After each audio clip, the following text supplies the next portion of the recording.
today in math, we're going to talk about how you use a variable to talk about a real world situation, but how you have to actually define the variable. And this is something that just seems so bizarre as you move from like computational math and like operations to algebra, because these letters start representing things and you don't know what to do with them and they just seem funny.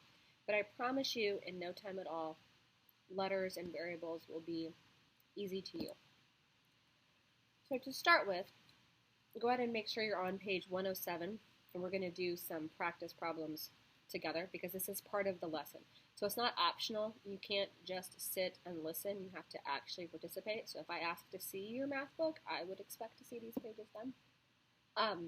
So it says write a precise description of the variable with units. So you might look at this and say, I don't even know what this means. Well, they're telling you that in the problem, if there were a problem, they want to find distance, and that they're going to represent it with the letter D. That's what this column means. This is what I'm looking for, and this is the letter we're going to use. Usually you want the letter to match what you're looking for, but oftentimes in math, it's completely arbitrary. But D for distance, T for time, C for cost. That makes sense. If you can make it make sense, then you should. Let D represent the distance. Well, that's not really good enough. They want you to be more specific.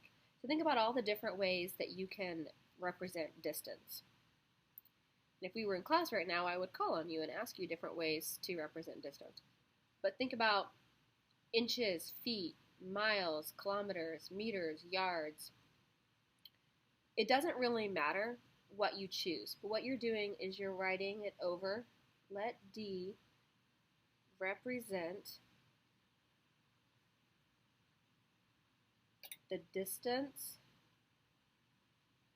and then you can say what you want. I'm going to say miles. So knowing that about the first one, how do you think you're going to answer the next two? You're basically rewriting the beginning.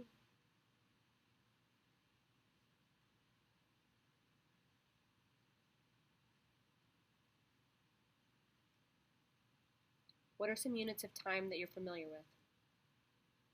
Months, years, days, weeks, seconds, minutes, hours.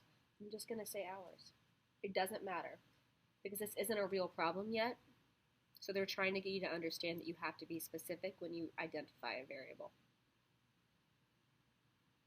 Let's see. Represent the cost. Now, with cost, there aren't that many ways that you would want to do it. I mean, I guess you could represent the cost in nickels or dimes, but that would be bizarre. So you always want it to be something that is useful. And so when you're representing cost, it makes the most sense to say dollars. I guess you could say the change and use cents, but it's not really practical to say in pennies or nickels or dimes or whatever. If you were in a different country, maybe it would make sense to say pesos or something like that. But for now, I think dollars is really the only good identifier for this one. So basically, this first part is just telling you that you need to make sure that when you explain what a variable is going to represent, that you're specific. So for number 2 and on, they want you to define the variable. There's two things you're doing here. You're defining the variable, and then you're writing an algebraic expression. So you have to do both parts, okay? Ryan increased his total by 10 points, okay? I have to choose a letter.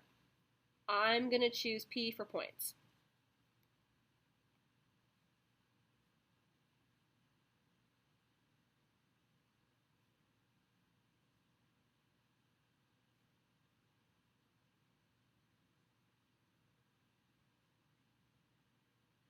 P represents how many points. So let P represent how many points Ryan scores. Yes, you have to write that. No, you can't shorthand it. I understand why at first it seems silly, and you won't be doing this forever. But in the beginning, for stages of algebra, this is the first step, is understanding how to completely identify the variable. So now that you've identified it and you've defined it, write an algebraic expression. Those are his points. He increased it by 10. It is not good enough to just write p plus 10. You have to define the variable first. So for B, Riley has some almonds. She eats 10 of them.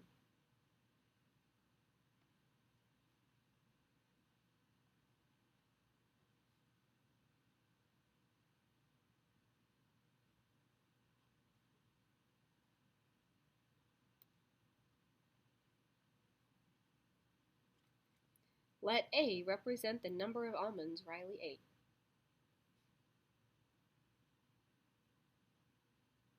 Is it A plus 10 or A minus 10? Which one makes the most sense in this scenario? She had some, but then she got rid of these. So it's A minus 10. Adesh has $10. He spends some of his $10.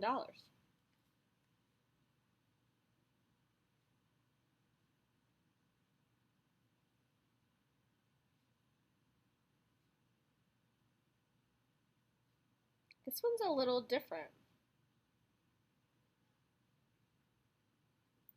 Because D is how much money he starts with, and then we know that he takes $10 away. Nope, I said that wrong. I'm distracted. There's talking outside my door. $10 is how much he starts with, and then he takes a certain amount away.